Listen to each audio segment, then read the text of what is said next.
Hey, before you go to bed tonight or when you're laying in bed, I want you to ask yourself, did I make this world a better place by my actions today or my words? If not, put it on your to-do list for tomorrow and every day. Thank you. This is the right way or best way, in my opinion, to freeze a swamp. You got to get it right down to the swamp itself. You can't leave snow on it like that. So we're peeling her down. Dad's doing a great job.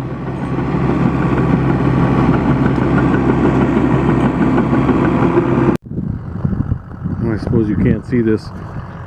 You can see my headlights. You can't quite see the Timbco there, can you? Anyway, yeah, I just released that video. I like to do it while I'm still at work. So all you guys that think that I'm already home at 5:30 or whatever time, I'm not. I still have more than an hour drive home and a little more maintenance to do here. Well, my phone says it's 35 below here at the job site. It was 28 below when I left home. I knew it was going to get colder. I just sat here. I was on the phone with another logger from up north, and he was telling me I was crazy for logging today. But anyway, I got something wrong. The hydraulics won't work on it. The saw kicks in, but nothing else works. So I'm just kind of sitting here letting it warm up a little bit. Maybe it's the computer. I've never had that happen before. Spiff and Dean aren't working today. I can't stay ahead of them. I mean, look at that pile of spruce they put up. I think that was just over a day it took them to put that up. There's a lot of trees in that pile. So yeah, I'm out here all by myself on a pretty cold morning, having troubles. Nuts. That's what exhaust looks like at 36 below Fahrenheit.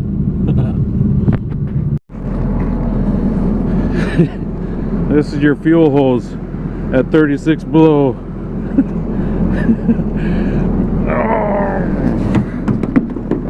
Yeah, just like a rock. Oh, it's finally spinning. It was stuck.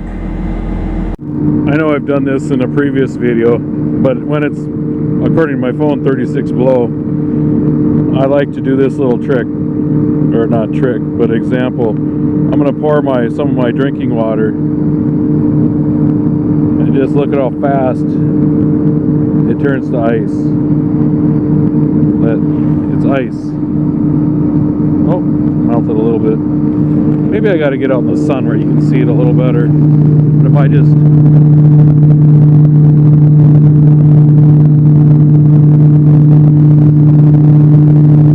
See that? That's how fast you make ice.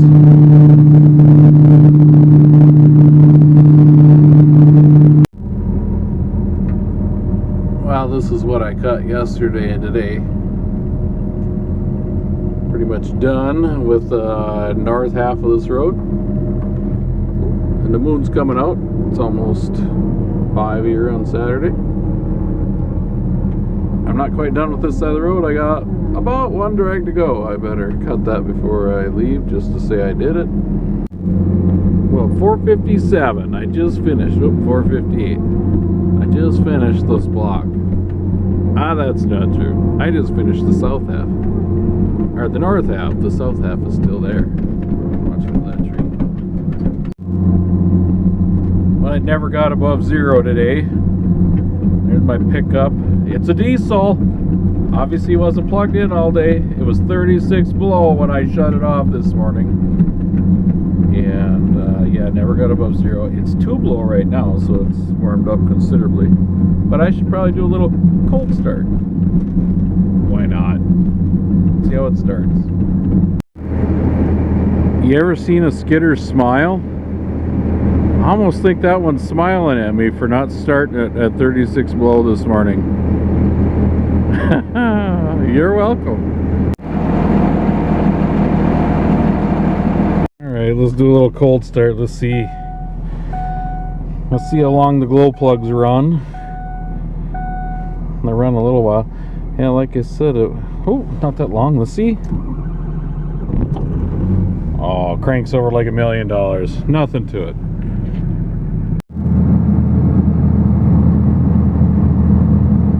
I better get some fuel in this thing.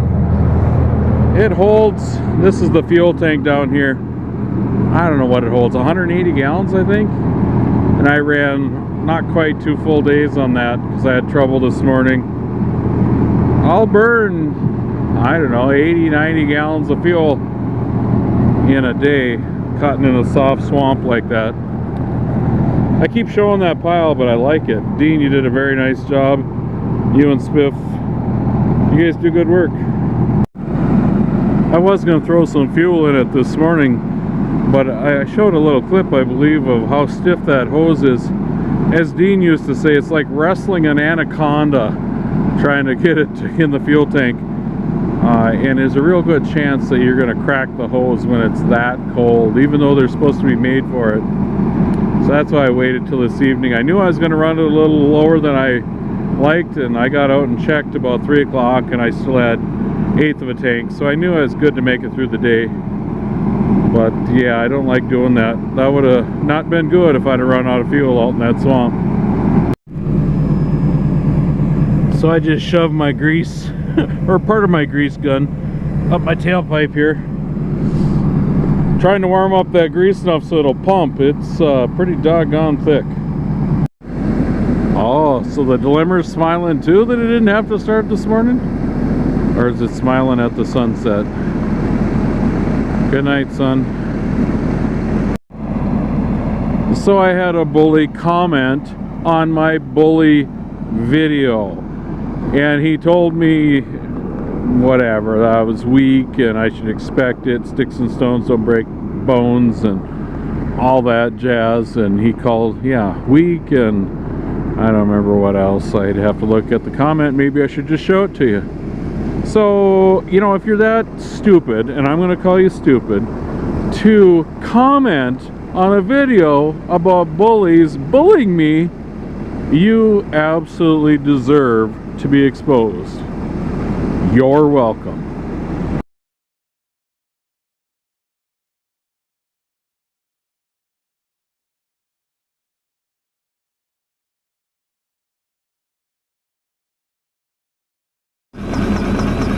You can't even see it. I've got a stick stuck in my grease gun there, greasing the saw bearing. It takes a lot of grease, especially when I didn't grease it yesterday. Well, it's dropped a couple more degrees just in a couple 10 minutes. I've been greasing on this, 15 minutes, whatever it's been. Anyway, I think the trick is when I'm working these super cold days is to just take very gentle on these machines when you warm them up. You know, let them idle for quite a while, 20 minutes, half hour, 40 minutes, you know, just to get that engine somewhat warm and circulate the oil a little bit if you can. My way of circulating the oil is kicking the saw on, so because these piston pumps, they don't pump the oil unless something's running.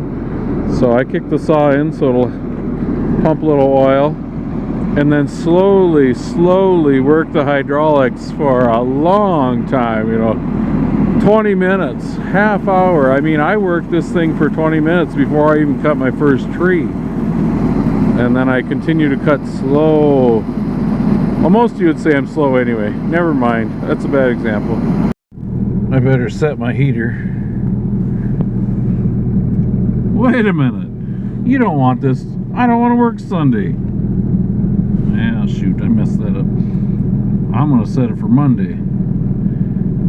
I probably should set it a little earlier for how cold it's been, but I'm going to send that for Monday morning.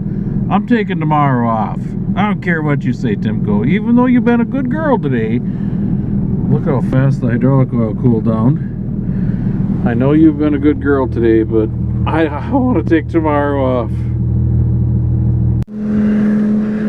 I almost made a crucial mistake and did not fuel up this heater. It can run a long time. It'll do it it'll go almost a week on this little, whatever it is, gallon. Ooh, but it was just about out. It's Saturday. You're the only one out here on a bitter cold day. You could have left early. You could have went home early. And you still can't make it out of here barely before 6 o'clock at night. What in the world? I got a few miles out to the highway. I'll feel a lot more comfortable on these really cold days like this. You really got to be careful. And then I don't know how many people that watch my channel that work in really cold temperatures, but there's an extra level of caution you should take. You should be super careful, because when you're out in the middle of nowhere, I don't know how many miles, 5 miles from the nearest residence, I don't know, but you're really putting yourself at risk. And granted, cell phones make it a lot safer, and I do feel a ton safer having a cell phone with me, but you still got to be really careful not to get hurt, not to fall, something like that. You're really on the edge of danger or something. I don't know what to say. So there was too much snow left on this road, and they did it because all the stumps. So I had Spiff run the skidder up here, and he's running the skidder down and blasting stumps out. And Dad's got the Komatsu coming at us right now. So Spiff basically is knocking out the center, and Dad's trying to clean up the sides here. Looks like it's working. We got the skidder up here trying to shear off the bigger stumps. So Spiff's doing that, and Dad's doing a little cleanup work. Must be backblading to try to smooth it out. Peeling more snow off the road so it'll freeze. That snow insulates it.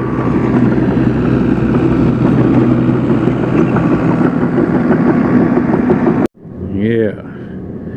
There's my new heater fan motor. There's my old one. There's the hammer I was beating on the old one with to try to make it work. That was a cold ride home. Ooh, they got Dad out here. Ooh, with his 170, his favorite machine.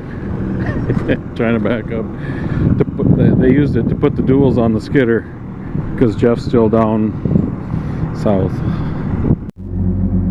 That is a beautiful black spruce. It's probably 14 inches on the butt. A couple of them. Look at that one over there. That one's probably a foot through. Wow, those are nice. Here's another one over here that's got really flaky bark. That's what you'll get them on the edge of high ground. You know, normally they look like that, or actually that's not bad spruce at all. That over there.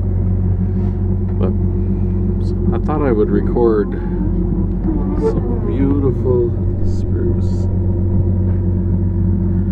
I wish they were all like that. It'd make my life a lot easier. I can almost see, yeah, I can see through the timber what I've got left to cut. Nice and thick there. But look at all these white pine. Look at how well I laid out all this wood. Just a sea of black spruce needles and limbs. Look at all those pine. Beautiful white pine. I don't know if they'll stay standing, if a wind will take them down, if this swamp is shallow enough, and it must be fairly shallow. But I can tell it's more than a foot or two, maybe 2 feet deep in spots, because I did punch through in a couple spots. But I hope the wind doesn't take these all down. This would make a nice little patch of pine someday. Thanks for watching. Have a great day. Do it again. Thanks for watching. Have a great day.